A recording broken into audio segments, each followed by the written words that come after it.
What does Jack the Ripper have to do with vampires? Hi, I'm Coley. I'm a folklore specialist. If you're into that, give me a like or a follow. If you said that the thing Jack the Ripper and vampires have in common is the TV show Sanctuary, you're kind of close.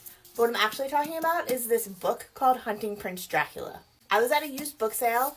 I saw this sitting on a shelf, and I bought it just for the cover. A man impaled by a sharp wooden stake. Young chambermaid drained of all of her blood. They say it's Prince Dracula arisen from the dead. I say it's the living, not the dead, that we should fear the most. Author of this book is a New York Times best-selling author for her book Stalking Jack the Ripper, which I also thought sounded super interesting just from the title. But I didn't know that this book is book 2 in that series. However, if you just pick this book up like me and start reading it not knowing that it's part of a series, you can read this whole book. It's an independent story. Same characters from the first book, but its own thing.